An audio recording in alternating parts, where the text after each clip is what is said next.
साथियों नमस्कार। डॉक्टर संग्राम पाटिल बात कर रहा हूँ। साथियों, संत तुकाराम महाराज जो वारकरी पंथ के सबसे विद्रोही संत माने जाते हैं, उनके अभंगों के बारे में ये कुछ वीडियोस मैं बना रहा हूँ। उस सीरीज का ये अब तीसरा वीडियो है। इस वीडियो में संत तुकाराम महाराज बताते हैं कि हमें अगर सज्जन बनना है, सज्जन किसी गृहस्थ को, व्यक्ति को कहना है, तो उसमें क्या क्वालिटीज होनी चाहिए, उसने कौन सी अवस्था अचीव करनी चाहिए ताकि हम उनको सज्जन कहें। और उसके लिए तुकाराम महाराज अलग अलग वर्ड्स भी यूज करते हैं जो हम इस अभंग में देखेंगे।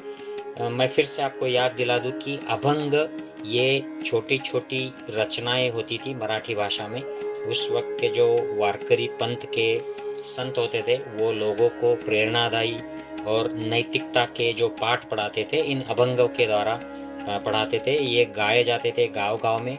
और आज भी ये जब कोई प्रवचन या कीर्तन चलता है सांस्कृतिक धार्मिक तरह का, उसमें ये अभंग खास करके गाए जाते हैं और ये बड़े फेमस होते हैं।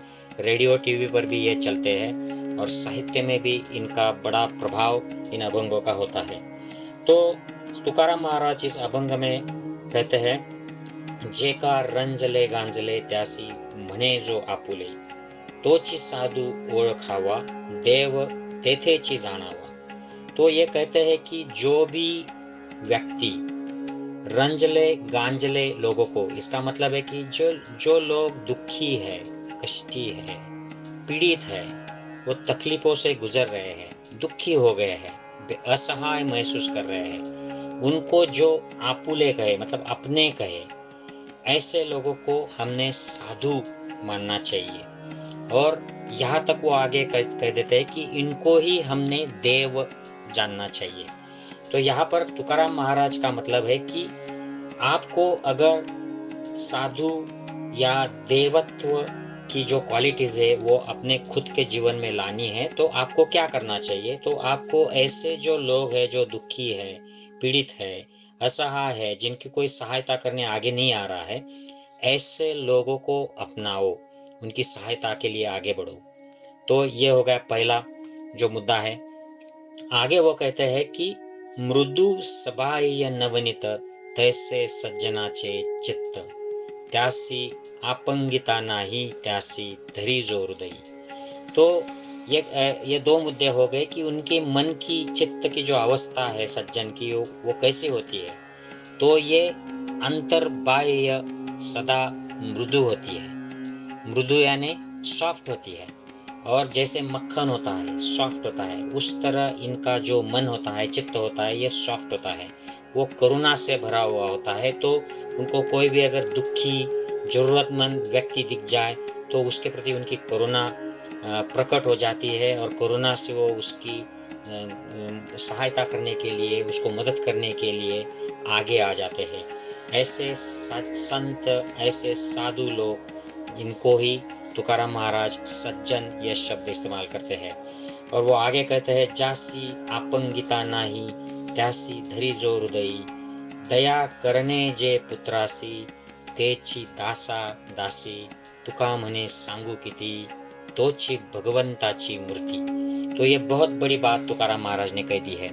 महाराज कहते हैं कि जिन लोगों का कोई नहीं होता है, वो बेसहाय होते हैं, जो दुखों की वजह से और कुछ मदद न मिल जाने की वजह से, या जीवन में जो भी उतार चढ़ाव आते हैं उनकी वजह से एकदम डिप्रेशन में चले जाते हैं, एकदम बेसहाय हो जाते हैं, ऐसे लोगों को जनरली लोग अवॉइड करते हैं, उनसे दूर रहना चाहते हैं। और ऐसे लोगों को अगर अपना कहकर उनके दुख दूर करने का जो प्रयास करता है, उनको अपने हृदय से पास लेता है, उनके लिए उनका हृदय जो है ये करुणा से भर जाता है, ऐसे लोगों के प्रति जो आत्मीयता दिखाता है, ऐसे साधु लोगों के प्रति वो कहते हैं कि ये लोग जब अपने दास और दासी मतलब अपने नौकर चाकर जो होते हैं उनके प्रति भी पुत्र और पुत्री के समान व्यवहार करते हैं। जैसे वो अपने पुत्र और पुत्री से प्यार करेंगे, वैसे ही किसी गरीब दास से, दासी से का प्यार करेंगे। इतनी समता उनके मन में है, इतनी करुणा है, इतना विवेक है। तो ऐसे लोगों के प्रति तुकाराम महाराज कहते हैं कि मैं आपको कितनी बार बताऊँ, तुका मने सांगू किती, मैं आपको कितनी बार बताऊँ कि ये लोग ही भगवंत की मूर्ति है।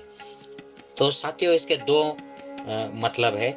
एक तो हम लोग जिनको देव या साधु संत भगवंत करके पूजते हैं, मानते हैं, वो लोग सही में माने में कौन होने चाहिए?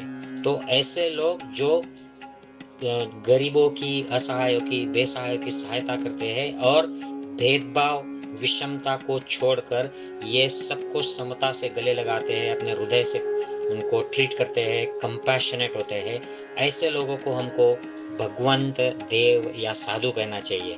और दूसरा तुकाराम महाराज जो हमको उपदेश देना चाहते हैं, ये बात है कि अगर आप इस भगवंत के, देव के, साधु संतों के गुण अगर उन आपके जीवन में उतारना चाहते हो, अगर इनकी आप भक्ति करते हो, तो इसका मतलब क्या है कि आपको ऐसे रास्ते चलना है जो रास्ते पर चलकर आप उनके गुण ला सको। और ये क्या गुण है? तो ये समता है, ये करुणा है, ये प्रेम है, ये सारे लोगों के प्रति व्यक्त की गई एक सद्भावना है। तो इन गुणों को लाने वाला रास्ता अगर आप पकड़ते हो, इस रास्ते पर चलते हो, तो आप भगवान के समान, देव के समान साधु और संत हो जाओगे। तो यही रास्ता सही धर्म का रास्ता है, ऐसा तुकाराम महाराज इस अभंग में बताते हैं। तो ये बड़ा महत्वपूर्ण और बड़ा फेमस अभंग है मराठी में। बहुत लोगों ने इसको गाया है और ये साहित्य में भी बहुत इन्फ्लुएंस इस अभंग की वजह से हुआ है मराठी साहित्य में। तो मैं आशा करता हूँ कि ये जो जे का रंजले गांजले वाला जो अभंग है, ये आपको अच्छा लगे। ऐसे ही वीडियोस सुनने के लिए आप हमारे YouTube चैनल से जुड़े रहिए और शेयर करते रहिए, लाइक भी करते रहिए, ताकि ये ज़्यादा से ज़्यादा लोगों में ये विचार पहुंच सके। जय हिंद, टेक केयर साथियों।